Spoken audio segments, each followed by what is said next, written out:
everybody, and welcome back to my channel. Today we're going to be talking about hormones, hormone imbalances, and what are some things or ways you can do to heal and balance them naturally. Before we get down to the nitty-gritty of hormones and what you can do to heal them naturally, a little bit more details and backstory on my hormone imbalances and what I did.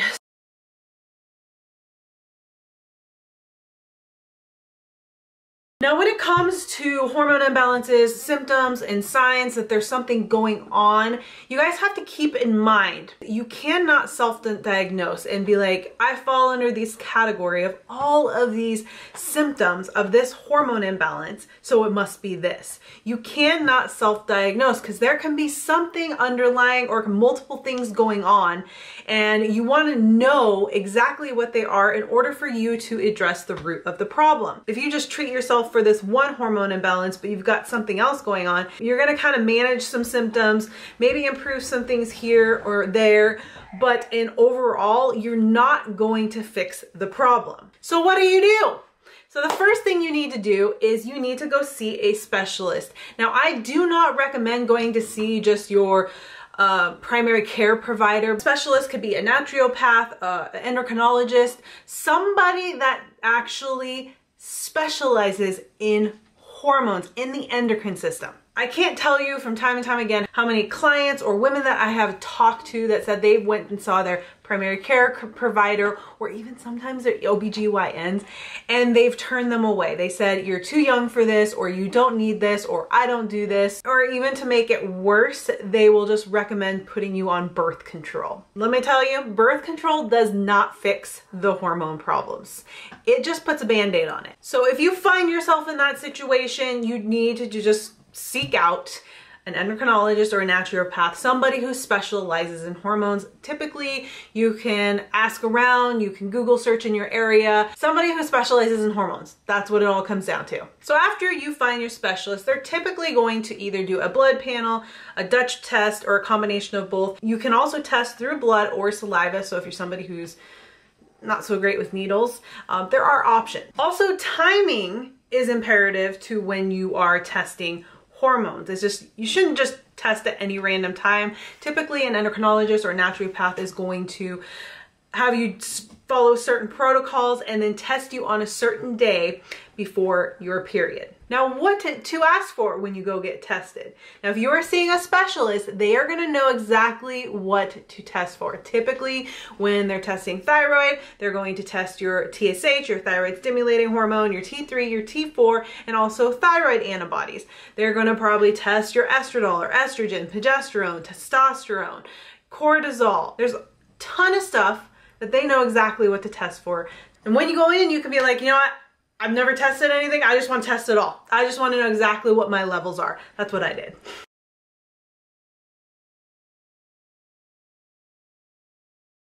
Let's get a little bit more understanding about hormones and how things work. When you understand more about your body and the hormones, you're going to be more successful at healing them and keeping them healthy. The endocrine system. The endocrine system is a complex network of glands and organs. So these glands and organs uses hormones to control and coordinate your metabolism, your energy levels, reproduction, growth, and development, and how your body responds to injury, mood, and stress. Hormones are chemicals that coordinate different functions in your body by carrying messages through your blood to your organs, skin, muscle, and other tissues. So these signals tell your body what to do and when to do it. Hormones are essential for life and health. Now, when you have a hormone imbalance, you're not going to be receiving these messages or receiving them very well. Or even worse, these glands are not producing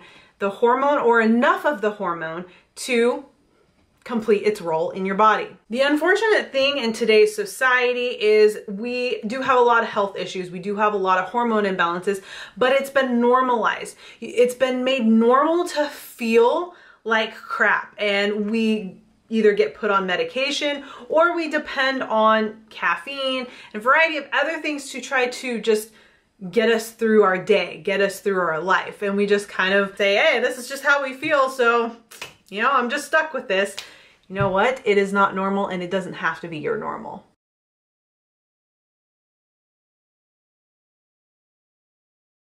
So how do you help your body produce these hormones and keep these hormones and everything working optimally? This comes down to the two most important factors that you could ever do for yourself. This is going to be your lifestyle and also your diet. Also, what you're exposed to, your environment, are also huge factors that can play a role into hormone health. Now, there are a lot of things that you can have control over and try to prevent a lot of health-related issues. Then there's obviously some things that we don't have control over, but the stuff that you do have control over can make a real difference in your health. So when it comes to your diet, your nutrient intake is vital for overall health and obviously hormone production. Nutrients, vitamins, minerals, amino acids, all of these things come from a variety of healthy fats, healthy sources of protein, healthy carbs, vegetables. All of these things are going to provide nutrients that are going to support hormone production and, of course, overall health. If you're lacking anything, which can eventually lead to a nutrient deficiency. You could be eating fat and carbs, but maybe it's not a healthy or a good source of carb or fat. And it's actually causing more harm than good in your body. Unfortunately, in our Western diets, we don't have a lot of variety. We have a lot of fast food restaurants, a lot of quick grab and go food items, and we don't really pay attention to what's in our food. And the other unfortunate thing is a lot of these companies aren't making things with your health in mind.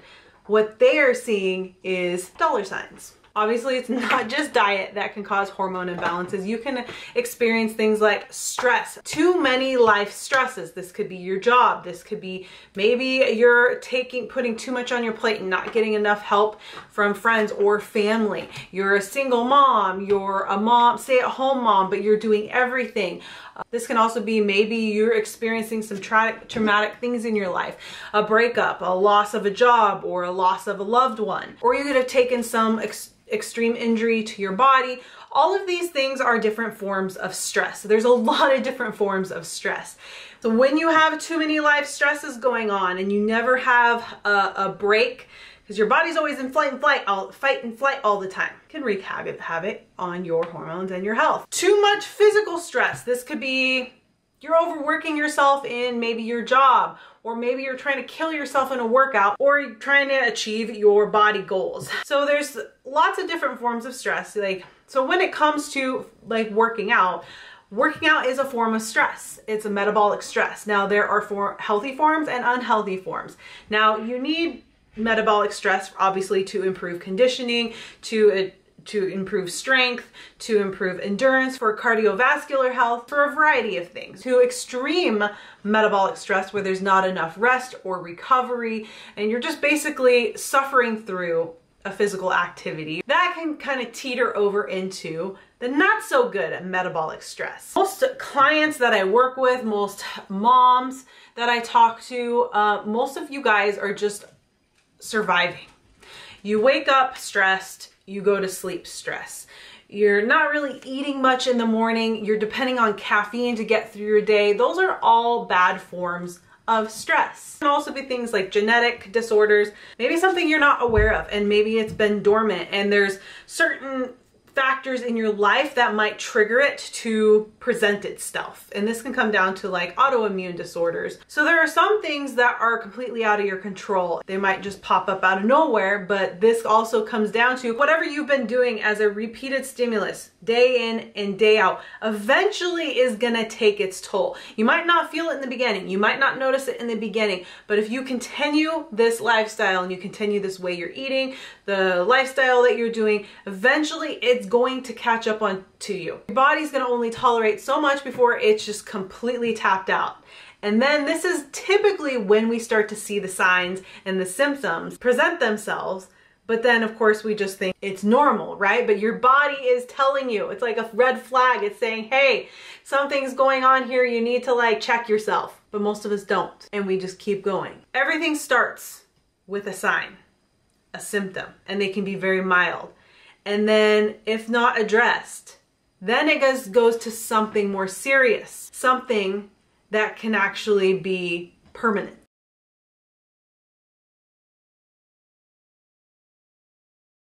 When everything happened for me with my hormone imbalances, it started in July 2022. Moving forward through those months, I was simply surviving. I was just trying to get through my days, my grieving, my healing my C-section. It was about maybe March that I started noticing some of the signs and symptoms. But I kind of expected it to be normal because of what I had gone through. So I didn't do anything about it.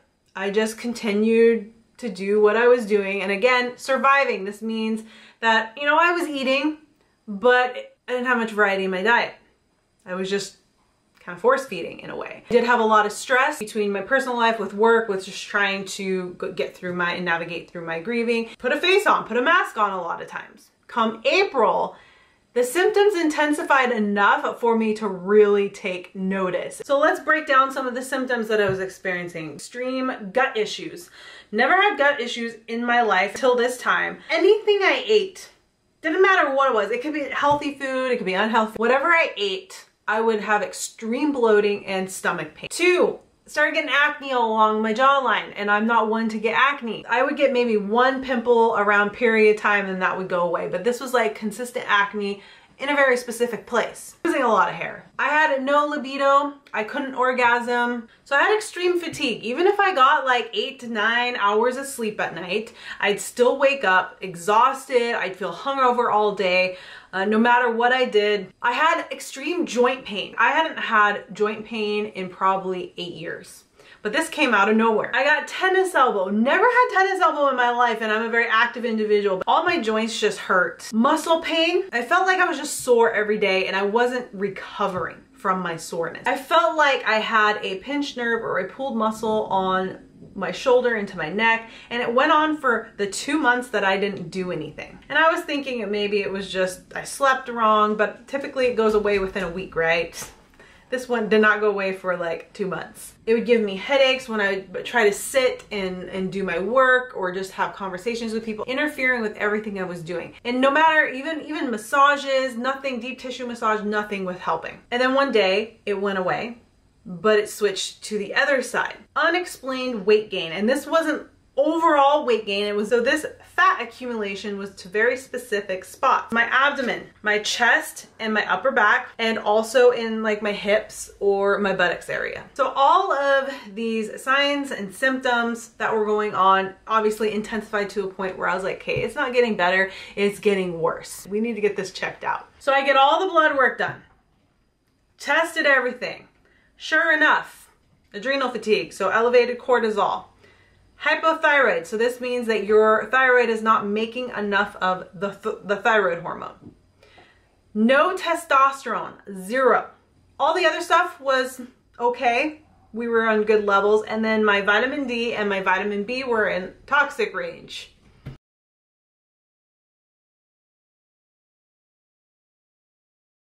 I'm only going to be talking about my hormone imbalances and what I did to heal them. These are typically very common hormone imbalances, so maybe you guys can find a little bit of insight and clarity to maybe helping you to heal your hormone imbalances.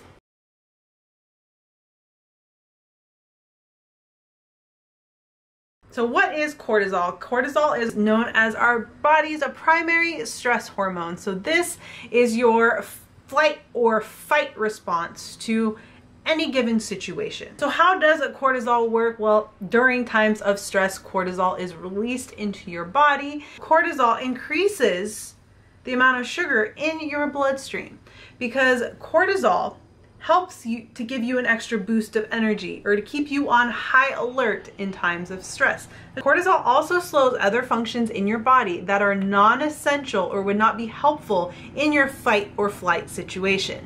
So imagine if you are stressed all the time, or your body is either stressed out between mental or physical. Constant cortisol is being released into your body. So you're just gonna have a lot of this hormone circulating through your system. So some of the symptoms from high cortisol can be random or consistent bloating, irregular periods, excessive hair loss, mood swings, headaches, weight loss resistance or rapid weight gain, fatigue and brain fog, no energy even after getting 8 hours of sleep, so tired but wired, sugar cravings, insulin resistance, and one of my favorite ones that I always know when I'm stressed out is eye twitching, where it's like twitching, or muscle spasms. You typically find that you are exhausted for a majority of the day, and then all of a sudden you get wired at like maybe 3 or 4 p.m. and then you're tired again. Then you wake up at 3 or 4 a.m. wired, ready to go. This just means that you're having too high of cortisol basically at the wrong times, when your cortisol should be coming down and leveling out when you're sleeping, not high waking you up in the middle of the night. One thing that I always find that are always the same, especially with my moms and my mamas, my women clients, is they are typically going to bed really late, going to bed stressed, not getting a good night's sleep. And it could be for a variety of reasons. Kids wake us up, maybe you have a newborn. Some of those things out of our control, right? So you're waking up, lack of sleep, already stressed out. You're starting your day stressed, like you're on the go, you're just kind of surviving, trying to get through that morning. You typically don't eat, so you're already depriving yourself of nutrients that you need. Maybe you're depending on caffeine. Caffeine is a stimulant, and it's going to stimulate your nervous system, and this is in correlation. Too much overstimulation leads to stress, can lead to elevated cortisol. When you're just constantly stressed out, going on this hamster wheel. So this can lead to adrenal fatigue, and then so basically your adrenals are just exhausted. They're just depleted. So they can't produce stress hormones in the right amount. This is where it comes down to an imbalance. Some of the factors that can lead to high cortisol is going to be excessive physical stress. So this can come down to you're intentionally doing it through workouts, over exercising, doing too much exercise, not getting enough rest and recovery, or physically demanding job, or your life is just physically demanding and it's not intentional. And the worst thing you could do, especially if you have cortisol, is train fasted or skip meals. As I said before, overdoing stimulants. So maybe you're on a stimulant-based medication, or maybe you're doing fat burners, or you're just overdoing the caffeine between energy drinks, pre-workouts, and coffee. And you're depending on these stimulants to get you through your day, so you're not eating enough and not getting enough nutrients. Eating too much processed foods, so this is white flour, refined white sugar, trans fat, fried foods, fast food, so just packaged processed foods in general. Now, while a lot of these things you're like, well, I'm eating and they might taste good, they'll be lacking a lot of the vitamins, minerals, the nutrients, help keep your glands healthy and support them to make these hormones and keep making these hormones. It can increase inflammation in your body. And when you have inflammation in your body, what is that? Stress. Cortisol is going to get released, because cortisol is going to try to reduce inflammation in your body. And we've got mental stress. So too many life challenges. Maybe you spend a lot of time on electronics or your phone scrolling. You literally do it all the way to the time you sleep. The first thing you do when you wake up, maybe the stuff that you're seeing is causing maybe stress. Being on your phone and electronics a lot of the time is actually overstimulating to your nervous system, even though it might not feel like it. Rushing all the time, you're just overstimulated, everything you do. You're never giving yourself a break, or maybe 5 minutes to just breathe. Maybe have like a meditation moment. You're just always on the go. So you live a very high-paced, stressful life. So most people succumb to too much stress, and we just live in a very stressful environment. You can literally start to reduce cortisol in like a few short weeks to like a month, and it doesn't take that long if you implement a lot of these lifestyle changes and tricks to help you get to that point. Now, these are things that I personally did for myself that helped me reduce my cortisol and also to help me get out of adrenal fatigue. First thing I did, stopped scrolling on my phone an hour before bed. I did not get on my phone an hour after waking. or just electronics in general. You can do things like reading, maybe getting for bed, maybe meditation, maybe stretching, maybe sewing, getting sunlight if you can, first thing when you first wake up. So I typically, when I get up to pee, when I first wake up, I'm opening blinds. I'm getting light in, even if it's cloudy. Right now we're going into summertime, so sunshine, getting that sunshine. You should not be doing HIIT workouts or any type of high impact, high intensity workouts. That is actually gonna create more stress on your body. So at the time I was doing my HIIT circuits, I was doing kind of a high intensity cardio based type workouts. I cut all those out. I stopped doing those. I started to go on more walks. If not every other day, every day if I could. I reduced the intensity in my workouts. So instead of taking 30-second breaks, I was taking 60-second breaks. Instead of doing like back-to-back workouts or something that was just high tempo, high paced, I slowed it all down. I also reduced my caffeine intake. Now, I'm not one to do caffeine. I don't like coffee. I don't like any type of coffee drinks. I'm a pre-workout girl. And my pre-workout didn't have a lot of caffeine. It was only 150 milligrams in one serving, but it was still something I reduced down to only 50 milligrams. So basically like half a scoop. I started writing in my journal again. So getting my thoughts out of my head, things that were making me like overstimulated or feel like I was going crazy, started putting them on paper. I did start reading more books specific to maybe the stress that I was dealing with. So if you are dealing with certain kinds of stressful situations in your life, I encourage you to maybe go find a self-help book or something specific on what you're dealing with. So it'll help you find a little bit more clarity and how to navigate through it and how to cope with it. Breathing techniques. I was so good with it, but after my loss, it was a lot of these things were the last things I were thinking about, because all I was thinking about was what I had just lost and how is life going to be normal? Like my purpose just literally got destroyed. So a lot of these things I wasn't thinking of when I was so good with them before. But getting back to breathing techniques. So just learning how to breathe, listening to your breath. So I would count like a count of 5, breathing in. 1, 2, 3, 4, 5. 1, 2, 3, 4, 5. You can count out loud or count it in your head.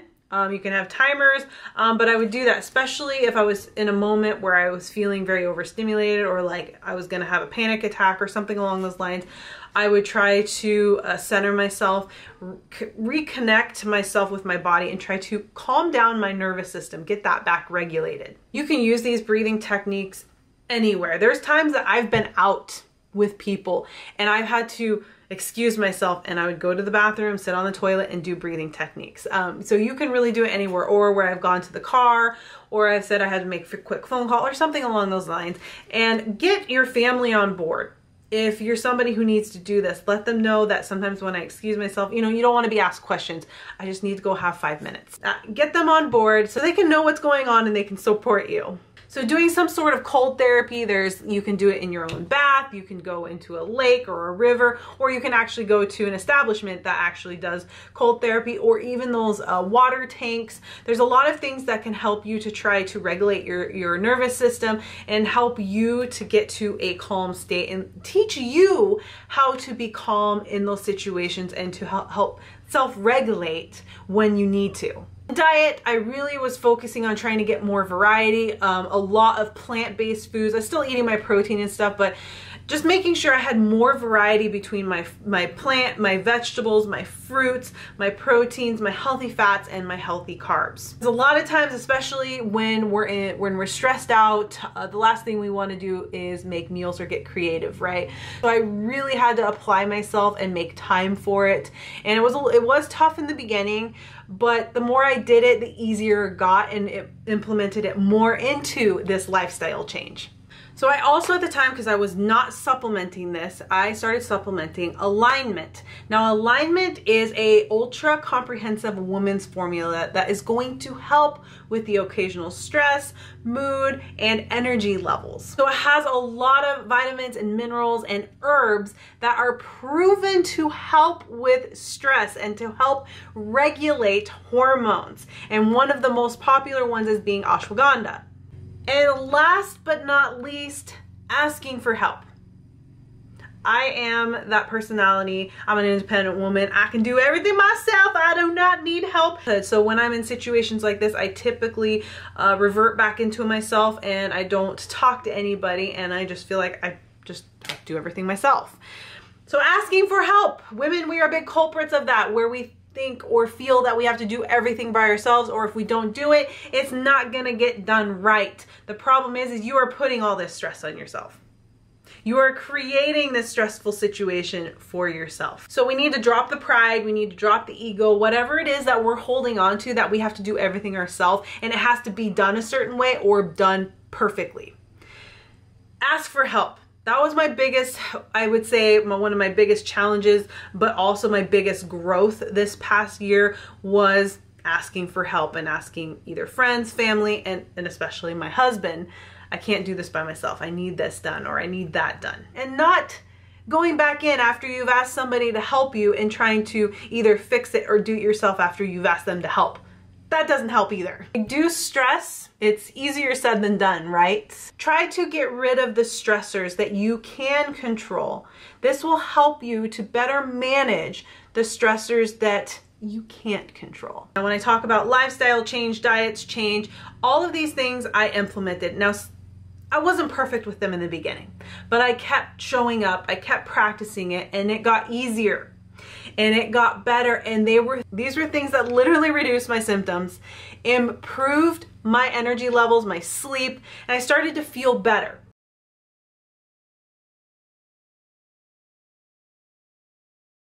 Now we're going to go into hypothyroid. So this is just where your thyroid is just not making enough of the hormone. Some of the symptoms of hypothyroid is going to be joint and muscle pain, which are, I had that. Dry skin or dry thinning hair, heavy or irregular menstrual symptoms or fertility problems, fatigue, feeling lethargic, weight gain, and depression or anxiety. You can already see some of the high cortisol symptoms and hypothyroid symptoms. Some of them overlapped each other. So thyroid imbalance can disrupt your digestive system. When I mentioned how I was getting bloated, stomach aches every time I was eating something, was because these imbalances were throwing off my gut, throwing off my digestive system.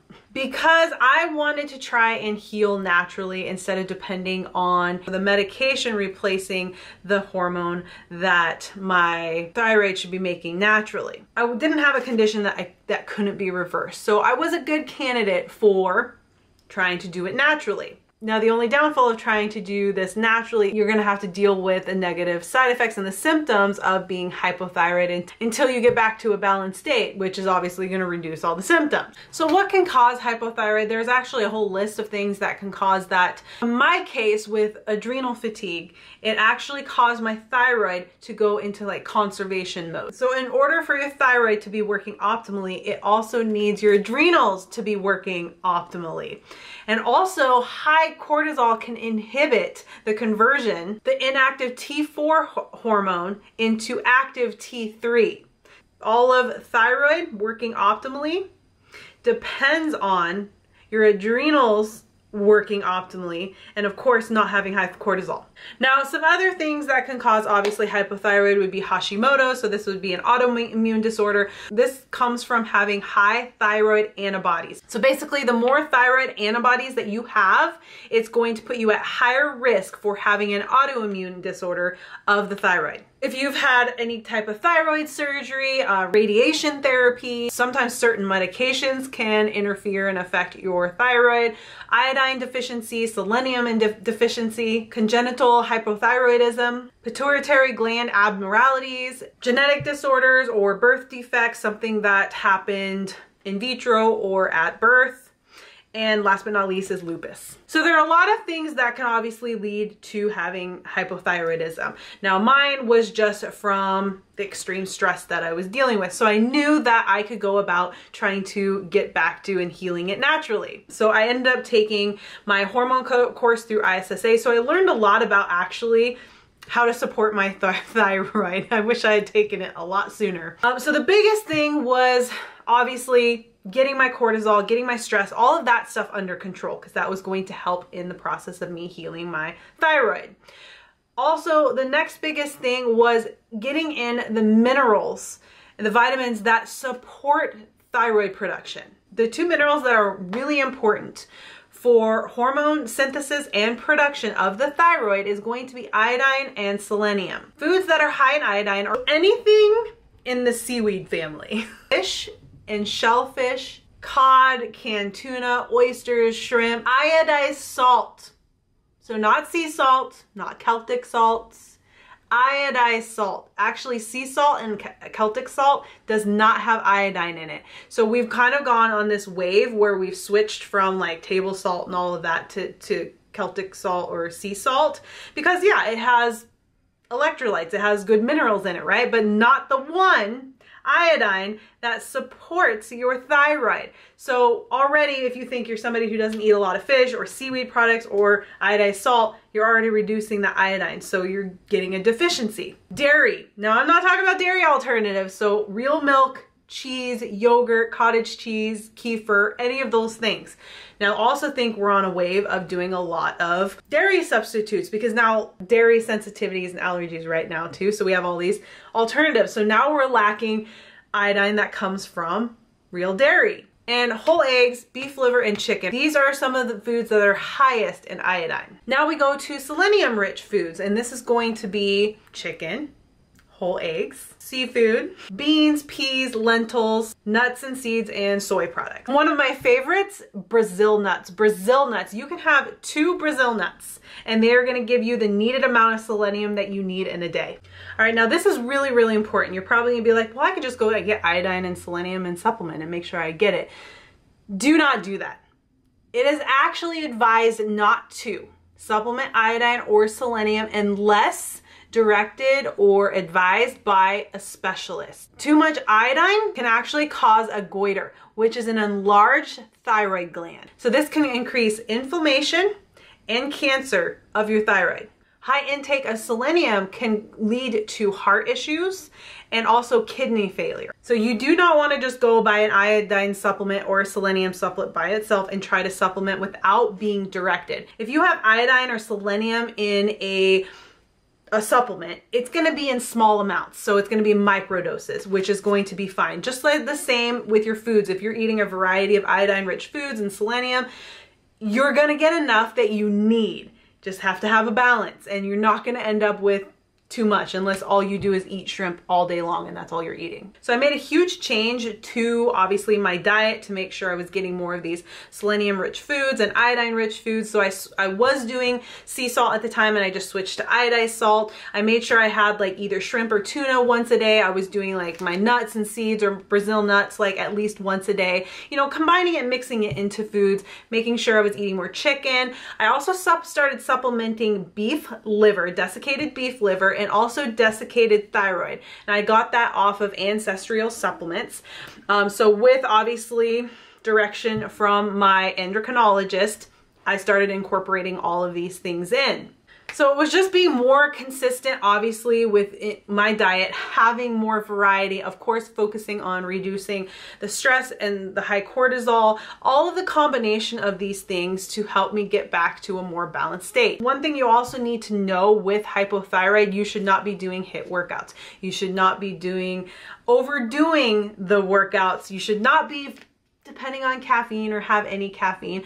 A lot of things that I was doing with trying to reduce my cortisol was also overlapping into the things that I should be doing and was doing to help my hypothyroid. If any of you are currently on a thyroid medication and you're like, I've been on thyroid medication for like a year or 5 years or 10 years or almost your whole life, and you're like, well, I want to get off of it. One thing that you need to know is just like anything. If you've been replacing with a synthetic hormone, replacing with a medication, and you've been doing it for so long, your body eventually is going to change and adapt to that. So your body's no longer probably not making the hormone, whatever you're replacing with, probably not making it anymore. So if you just cut and dry, it's actually going to create some severe side effects and problems for you. So you never want to cut and dry. If you're thinking about getting off a medication, you actually need to work with a specialist, endocrinologist, a dietitian, somebody that's going to help you in terms of helping you with the changes in your diet, in your lifestyle, and supplementing where you need to. And you're going to have to slowly come off of that. So I really advise you need to work with somebody. Don't try to do it yourself. You need to work with somebody.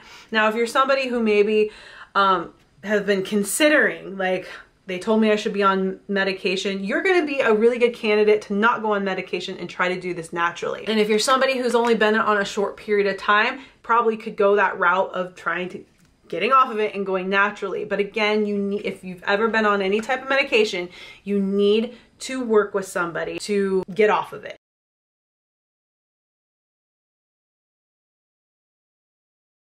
Last but not least was my testosterone. So I had 0. Like, the test came back, they're like, you have like no testosterone. Some people have low, some people have high. I had none. Like the number was non-existent.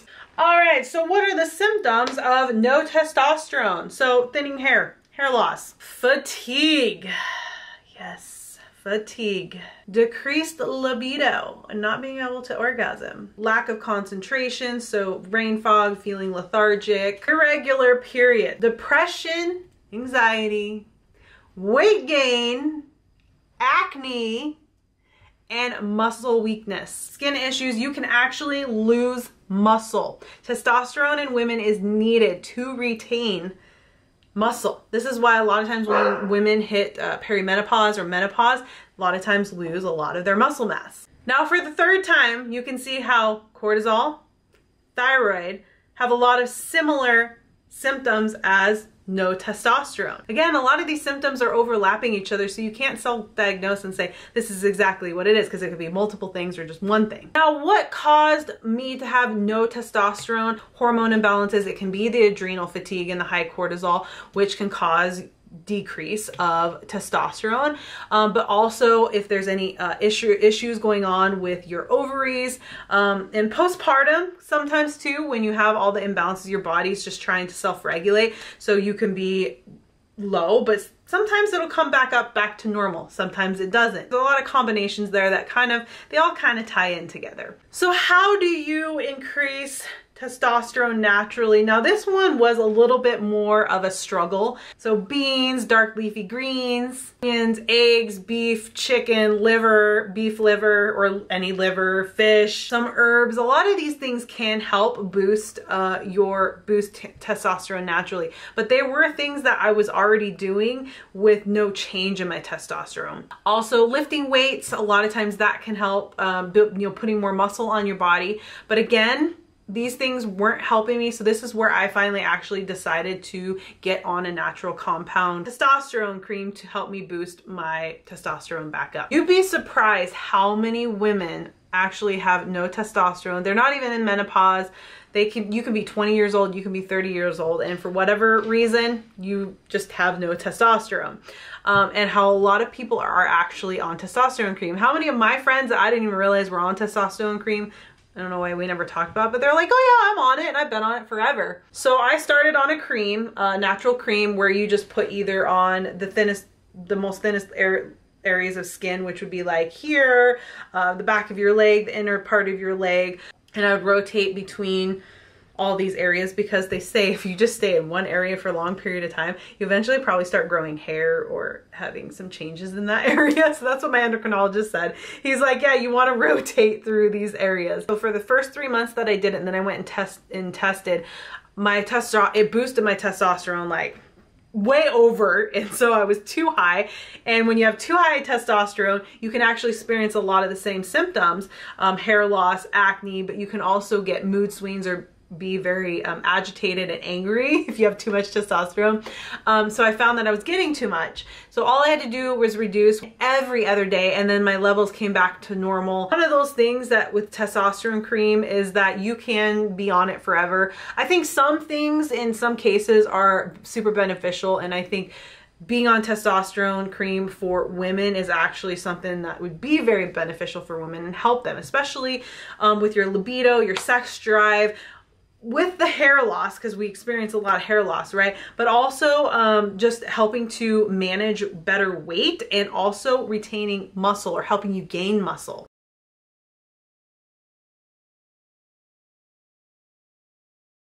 All right, and last but not least is my over toxicity of vitamin D and vitamin B. So how did that happen? There was a lot of supplements that I wasn't on during pregnancy.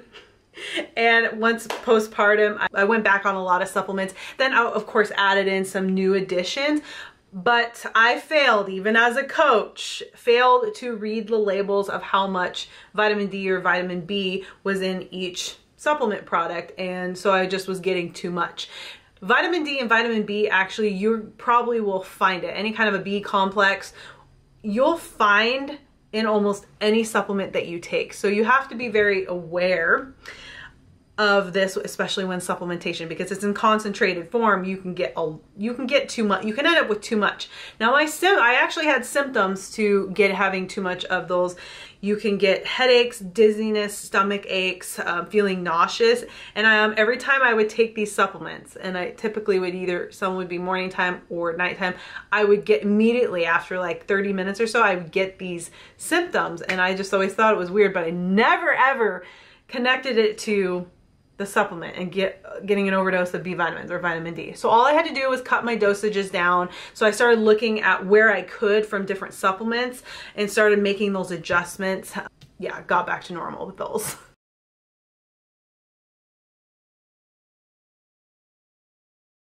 One thing you guys have to know, that if you have any type of hormone imbalance, it is not going to fix itself as soon as you start making these changes. It can take months. It can take a year or even longer to get back to a self-regulated or balanced state. It just really depends on the situation, depends on what you're doing, the consistency, and obviously how your body is going to tolerate the changes. Or there could be something else underlying going on that was not tested and you have no idea. So sometimes you discover those things in the process. Once I started the changes and supplementation and my diet, all of that, making all those changes, we were testing every 3 months, so every 90 days. The plan was, if we didn't see any improvement in my levels at each testing, then we would start talking about, okay, maybe going to a natural compound of a hormone replacement, and then the next step would be medications. But obviously we were following a protocol and we were seeing progress. So what I was doing was working. And again, I just was as consistent as I possibly could. I was not perfect that whole time. There's a lot of times I failed. There was a lot of times I was on it. But the key factor to that is how much I tried outweighed how much I didn't. All of my hormone balances in April of 2023. My levels did not get back to normal, and I did not feel normal, like 100% normal, until January 2024 of this year. It took almost 9 months to get out of balance, and then it took almost 9 months to get back into balance. The changes and the consistency, I didn't just try to do it for a month and then I just stopped. Like, I was really trying to show up for myself and trying to do the best I could every single day and every single month. And then of course, right when I get back to that normal state, I get pregnant. But we don't mind that.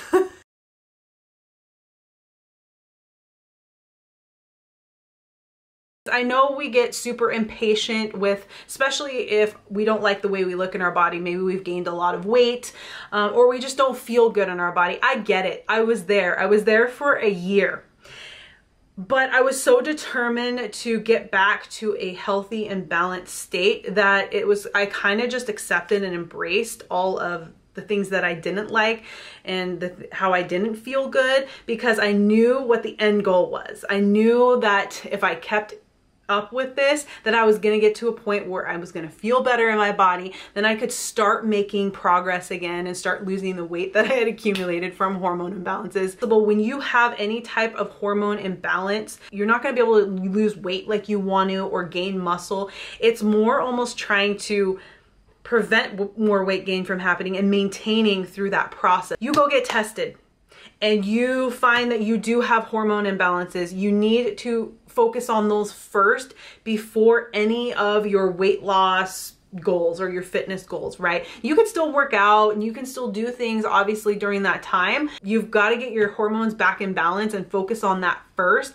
before you can do anything else. One thing people don't realize is that thyroid is directly connected with your metabolism, and it will slow your metabolism down. And obviously that's going to cause the weight gain, but you can see that just the cortisol, just the hormones that I talked about, cortisol, thyroid, and testosterone, all are directly connected to weight. Either you're going to gain weight or lose weight or weight management. So when those things are out of balance, there's not really much you can do until you get those back to a balanced state. When it comes to diet, is the lack of variety and nutrient dense foods is what causing a lot of the nutrient deficiencies and causing your glands to not make the hormones to help keep you in a balanced, healthy state. Most people don't realize that healthy fats are the building blocks of hormones. Now, this is not going to eat like fried fatty foods, right? This is like fatty fish, nuts and seeds, avocado, olive oil, avocado oil, coconut